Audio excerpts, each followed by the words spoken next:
नमस्कार, सुस्वागतम, वेलकम, अभिनंदन। दोस्तों, आज के इस वीडियो में हम बात करने वाले हैं कुंडली में पितृदोष होने के कारण और उपाय। जय श्री राधे कृष्ण। दोस्तों, किसी भी व्यक्ति के जन्म के समय उसकी कुंडली में बहुत सारे योग मौजूद होते हैं। कुंडली में मौजूद ये सभी योग कभी कभी अच्छे होते हैं और कभी कभी बुरे। कभी कभी ये योग मिश्रित फल देने वाले भी होते हैं। अक्सर कुंडली में कुछ ऐसे योग भी होते हैं जिनके होने से मनुष्य के पास सब कुछ होते हुए भी वे परेशान रहता है। कुंडली में मौजूद बुरे योग का कारण हमारे पूर्वजों की अतृप्त आत्माएं हो सकती हैं, क्योंकि यदि आत्माएं या पूर्वज तृप्त नहीं होती हैं तो मनुष्य कभी भी अपना जीवन सुखपूर्वक नहीं बिता सकता। इसलिए यदि आप सौभाग्य और समृद्धि पाना चाहते हैं तो पूर्वजों की आत्माओं की शांति बहुत ही आवश्यक है। यदि आपके आसपास अच्छी आत्माएं मौजूद होती हैं तो आपके आसपास हमेशा सकारात्मक ऊर्जा बनी रहती है। पर अगर आपके आसपास कोई भी बुरी आत्मा मौजूद है तो आपको हर वक्त नकारात्मकता का एहसास होता रहेगा। किसी भी व्यक्ति की कुंडली के द्वारा पितृदोष का पता चल सकता है। कैसे, आइए जानते हैं। सबसे पहले, कुंडली में पितृदोष होने के कारण क्या क्या होते हैं। दोस्तों, शास्त्रों की बात करें तो शास्त्रों में बताया गया है कि जब भी किसी मनुष्य का जन्म इस संसार में होता है तो उसके भाग्य का निर्धारण पहले से ही हो जाता है। मनुष्य के जन्म के समय के अनुसार ज्योतिषी विद्या के माध्यम से ग्रहों और नक्षत्रों को ध्यान में रखते हुए कुंडली का निर्माण किया जाता है। ज्योतिष शास्त्रों में पितृदोष को अशुभ और दुर्भाग्य कारक माना गया है। जब किसी व्यक्ति की कुंडली में सूर्य, चंद्र, राहु या फिर शनि में दो कोई एक भी घर में मौजूद हो तो पितृदोष होता है। पितृदोष होने पर कई तरह की समस्याओं का आपको सामना करना पड़ सकता है। कुंडली में मौजूद गुरु, शनि और राहु पिछले जन्म से जुड़े कर्मों के बारे में बताते हैं।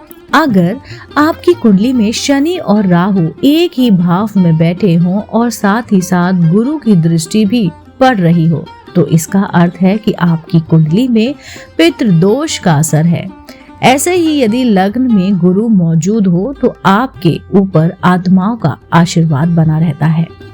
अगर लगन का गुरु खराब राशि या दोष युक्त है तो यह परिस्थिति खराब हो सकती है। इस दोष को दूर करने के लिए हर अमावस्या के दिन पीपल के पेड़ पर दूध अर्पित करना चाहिए और साथ ही साथ दूध और मिठाई का भी दान करना चाहिए।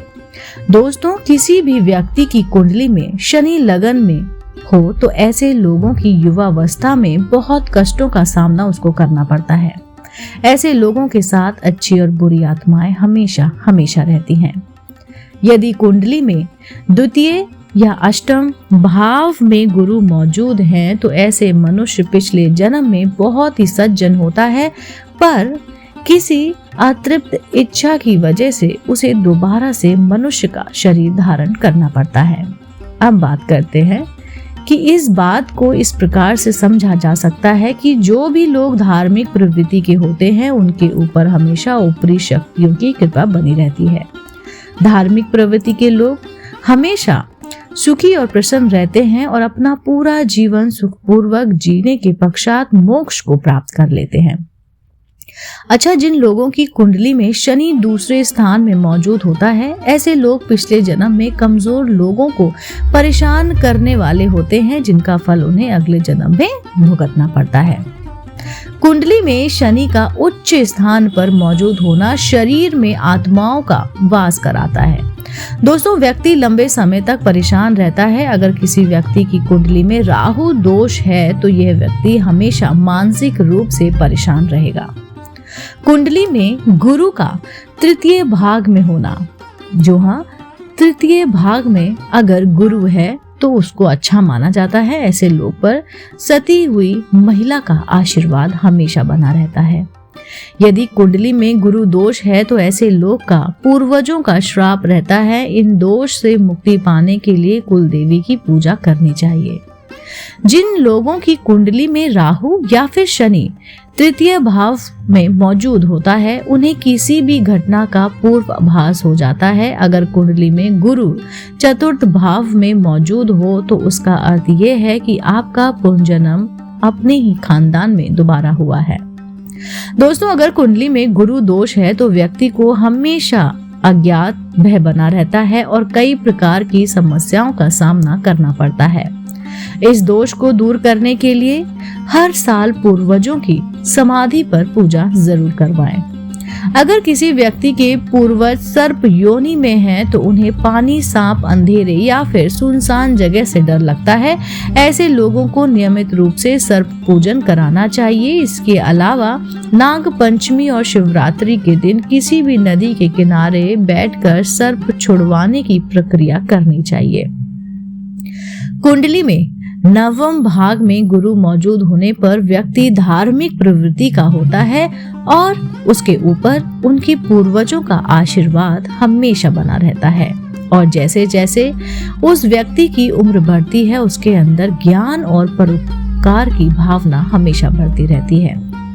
कुंडली में दशम भाव में गुरु मौजूद है तो ये बहुत ही अच्छा संकेत होता है। ऐसे लोग हमेशा धर्म कर्म में रुचि रखने वाले होते हैं और पापों से दूर रहते हैं। अगर कुंडली में दशम भाव में गुरु के साथ साथ नवम या फिर एकादश भाव है तो वहां पर राहु या शनि मौजूद है तो ऐसे लोग दुराचारी होने के बावजूद ईश्वर की भक्ति करते हैं। कुंडली में एकादश भाव में गुरु मौजूद होने से व्यक्ति गुप्त विद्या का जानकार होता है, पर ऐसे लोग अक्सर अपनी शक्ति का गलत इस्तेमाल करते हैं। कुंडली में द्वादश भाव में गुरु या उसके साथ शनि और राहु मौजूद हों तो ऐसे लोग पिछले जन्म में धर्मस्थल के दोषी होते हैं, लेकिन इन लोगों में इस जन्म में वही धार्मिक प्रवृत्ति के होते हैं। ऐसे लोगों को शराब का सेवन नहीं करना चाहिए। अगर कुंडली में द्वादश भाव में शनि मौजूद है तो ऐसे लोगों पर हमेशा सांप का आशीर्वाद बना रहता है। अगर किसी व्यक्ति की कुंडली में शनि दोष है तो उसे नियमित रूप से शंकर भगवान की पूजा करनी चाहिए।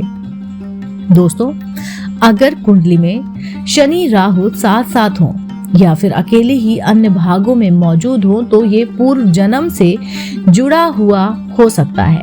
जैसे अगर कुंडली में पंचम भाग में शनि राहु मौजूद हैं तो व्यक्ति को किसी हथियार से चोट लगने की संभावना हो सकती है और साथ ही साथ ऐसा व्यक्ति संतान सुख से वंचित रहता है। ऐसे लोग अक्सर पेट से जुड़े रोगों से पीड़ित रहते हैं।